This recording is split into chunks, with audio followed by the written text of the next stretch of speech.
I am known best for human-powered flight, but that was just one thing that got me going in the sort of things that I'm working in now. As a youngster, I was very interested in model airplanes, ornithopters, autogyros, helicopters, gliders, power planes, indoor models, outdoor models, everything, which I just thought was a lot of fun, and wondered why most other people didn't share my same enthusiasm with them. And then Navy pilot training, and after college I got into sailplane flying, power plane flying, and considered the sailplanes as a sort of hobby and fun, but got tangled up with some great professor types who convinced me and everybody else in the field that this was a good way to get into really deep science. While this was all going on, I was in the field of weather modification, although getting a PhD in aeronautics. The weather modification subject was getting started, and as a graduate student I could go around to the various talks that were being given on it, hitchhike a ride to the East Coast and so on, and everybody would talk to me, but all the professionals in the field hated each other and they wouldn't communicate, and as a result I got, I think, an absolutely unique background in that field, and started a company which did more research in weather modification than anybody, and there are a lot of things that I just can't go into. But then in 1971 started AeroVironment with no employees, then 1, then 2, then 3, and sort of fumbled along on trying to get interesting projects. We had aerodynamicists who, like I, did not want to work for aerospace companies on some big many-year project. And so we did our small projects, and the company slowly grew. The thing that was exciting was in 1976, I suddenly got interested in the human-powered airplane because I'd made a loan to a friend of $100,000. I guaranteed the money at the bank. He needed the money for starting a company. The company did not succeed, and he couldn't pay the money back, and I was the guarantor of the note, so I had a $100,000 debt. And I noticed that the Kramer Prize for human-powered flight, which had been around for 17 years at the time, was 50,000 pounds, which at the exchange rate was just about $100,000. So suddenly I was interested in human-powered flight, and did not,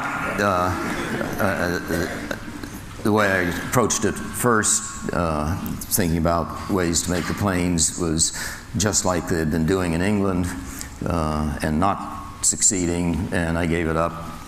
Figured, nah, there isn't any simple, easy way. But then got off on a vacation trip and was studying bird flight just for the fun of it. And you can watch a bird soaring around in circles and measure the time and estimate the bank angle and immediately figure out its speed and the turning radius and so on, which I could do in the car as we were driving along the vacation trip, which my 3 sons, young sons, helping me, but ridiculing the whole thing very much. But that, you began thinking about how birds went around, and then how airplanes how hang gliders would fly, and then other planes, and the idea of the Gossamer Condor type airplane quickly emerged. It was so logical, one should have thought of it in the first place, but one didn't. Just keep the weight down. 70 pounds was all it weighed, but let the size swell up like a hang glider, but 3 times the span, 3 times the chord. You're down to 1/3 the speed, 1/3 the power, and a good bicyclist can put out that power, and that worked, and we won the prize a year later. We did a lot of flying, a lot of experiments, a lot of things that didn't work, and ones that did work, and the plane kept getting a little better. Got a good pilot, Brian Allen, to operate it, and finally succeeded, but unfortunately about $65,000 was spent on the project, and there's only about $30,000 to help retire the debt. But fortunately, Henry Kramer, who put up the prize for, that was a 1-mile flight, put up a new prize for flying the English Channel 21 miles, and he thought it would take another 18 years for somebody to win that. We realized that if you just cleaned up our Gossamer Condor a little bit, the power to fly would be decreased a little bit, and if you decrease the power required a little, the pilot can fly a much longer period of time. And Brian Allen was able, in a miraculous flight, to get the Gossamer Albatross across the English Channel, and we won the £100,000, $200,000 prize for that. And when all expenses were paid, the debt was handled, and everything was fine. It turned out that giving the planes to the museum was worth much more than the debt. So for 5 years, 6 years, I only had to pay 1/3 income tax. So there were good economic reasons for the project, but that's not. Well, the project was done entirely for economic reasons, and we have not been involved in any human-powered flight since then, because the prizes are all over. But that sure started thinking about various things, and immediately we began making a solar-powered plane, because we felt solar power was going to be so important for the country and the world. We didn't want the small funding of the government to be decreased, which is what the government was trying to do with it, and we thought a solar-powered plane wouldn't really make sense, but you could do it, and it would get a lot of publicity for solar power and maybe help that field. And that project continued, did succeed, and we then got into other projects in aviation and mechanical things and ground devices. But while this was going on, in 1982, I got a prize from the Lindbergh Foundation, their annual prize, and I had to prepare a paper on it, which collected all my varied thoughts and varied interests over the years. This was one chance that I had to focus on what I really was after and what was important. And to my surprise, I realized the importance of environmental issues, which Charles Lindbergh devoted the last third of his life to. And preparing that paper did me a lot of good. I thought back about if I was a space traveler and came and visited Earth every 5,000 years, and for a few thousand visits, I would see the same thing every time, the little differences in the Earth. But this last time, just coming around right now, suddenly there'd be huge changes in the environment, in the concentration of people, and it was just unbelievable, the amount of all the change in it. I wanted to, one of the biggest changes is 200 years ago we began using coal from underground, which has a lot of pollution, and 100 years ago we began getting gasoline from underground with a lot of pollution. And gasoline consumption or production will reach its limit in about 10 years and then go down, and we wonder what's going to happen with transportation. I wanted to show the slide. This slide, I think, is the most important one any of you will see ever, because it shows nature versus humans and goes from 1850 to 2050, so the year 2000 you see there. And this is the weight of all air and land vertebrates. Humans and muskrats and giraffes and birds and so on are. The red line goes up. That's the humans and livestock and pets portion. The green line goes down. That's the wild nature portion. Humans, livestock, and pets are now 98% of the total world's mass of vertebrates on land and air. And you don't know what the future will hold, but it's not going to get a lower percentage. 10,000 years ago, the humans and livestock and pets were not even 1/10 of 1% and wouldn't have even been visible on such a curve. Now they are 98%, and it is, I think, shows human domination of the earth. I give a talk to some remarkable high school students each summer and ask them, after they've asked me questions, and I give a talk and so on, then I ask them questions. What's the population of the earth? What's the population of the earth going to be when you're the age of your parents?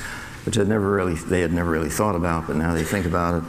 And then what population of the earth would be an equilibrium that could continue on and be for 2050, 2100, 2150. And they form little groups all fighting with each other. And when I leave 2 hours later, most of them are saying about 2 billion people, and they don't have any clue about how to get down to 2 billion, nor do I, but I think they're right. And this is a serious problem. Rachel Carson was thinking of these and came out with Silent Spring way back.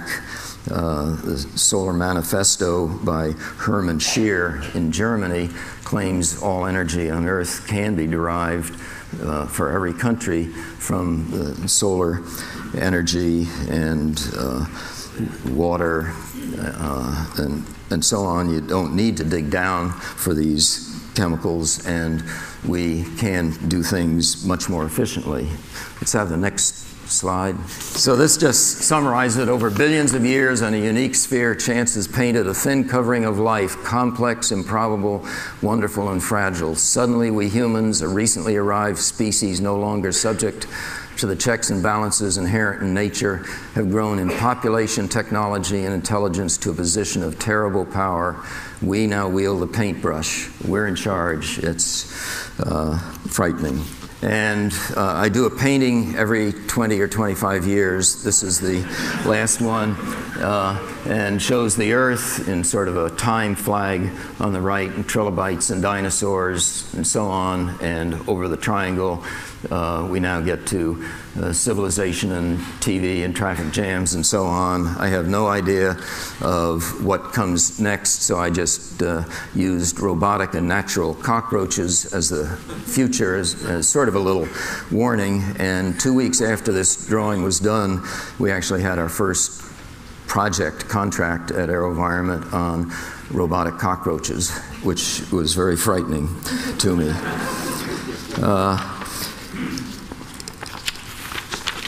Well, that'll be all the slides.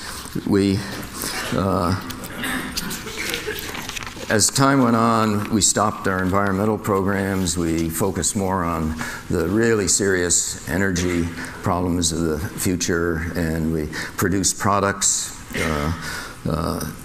for the company, and we developed the impact car that General Motors made the EV1 out of, and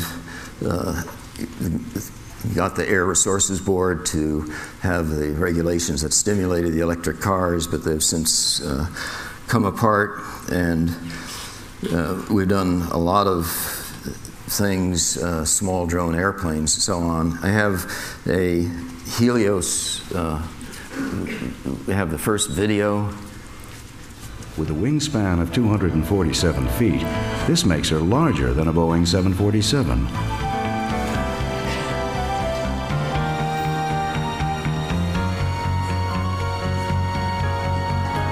Her designer's attention to detail in her construction gives Helios' structure the flexibility and strength to deal with the turbulence encountered in the atmosphere.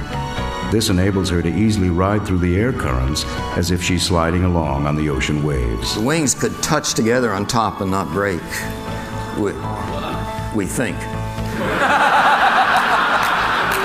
Helios now begins the process of turning her back to the sun to maximize the power from her solar array.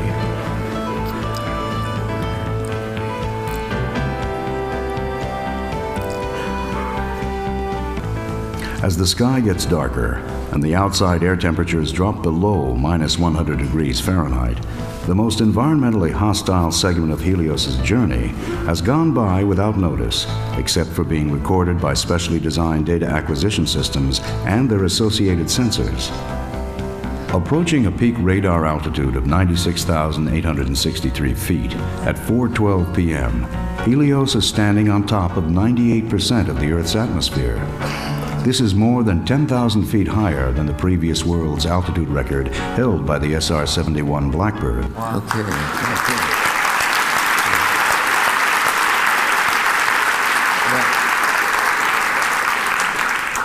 That plane has many purposes, but it's aimed for communications, and it can fly so slowly that it'll just stay up at 65,000 feet. Eventually, we'll be able to have it stay up day, night for 6 months at a time, acting like a synchronous satellite, but only 10 miles above the Earth. Let's have the next video. This shows the other end of the spectrum. The AV pointer serves for surveillance, in effect a pair of roving eyeglasses. A cutting-edge example of where miniaturization can lead if the operator is remote from the vehicle. It is convenient to carry, assemble, and launch by hand. Battery-powered, it is silent and rarely noticed. It sends high-resolution video pictures back to the operator. With onboard GPS, it can navigate autonomously, and it is rugged enough to self-land without damage. Okay, and let's have the next. That plane is widely used by the military now in all their operations. Let's have the next video.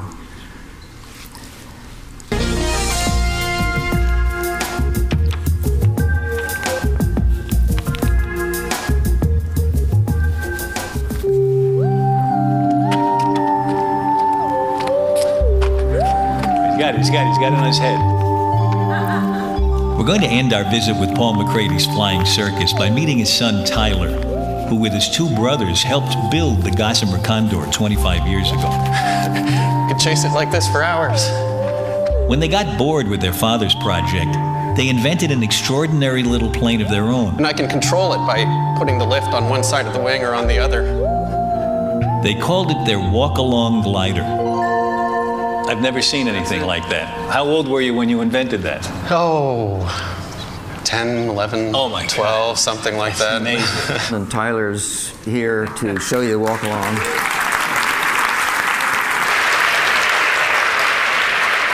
All right. You all got a couple of these in your gift bags, and one of the first things, the production versions seem to dive a little bit, and so I would just suggest you bend the wingtips up a little bit before you try flying it. I'll give you a demonstration of how it works. The idea is that it soars on the lift over your body like a seagull soaring on a cliff. As the wind comes up, it has to go over the cliff. So as you walk through the air, it goes around your body. Some has to go over you. And so you just keep the glider positioned in that upcurrent. The launch is the difficult part. You've got to hold it high up over your head, and you start walking forward and just let go of it. And you can control it like that. And then also, like it said in the video, you can turn it left or right just by putting the lift under one wing or another. So I can do that was going to be a right turn. And this one will be a left turn.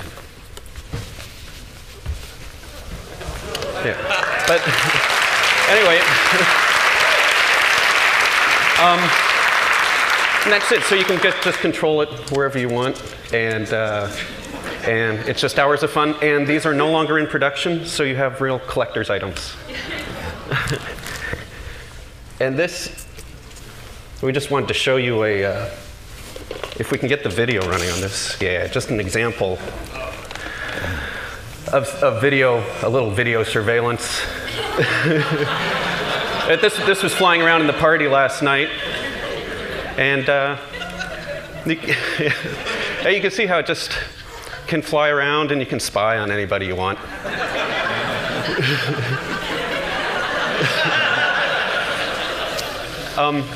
And that's it. I was going to bring an airplane, but I was worried about hitting people in here, so I thought this would be a little bit more gentle. And that's it. Yeah. Just a few inventions.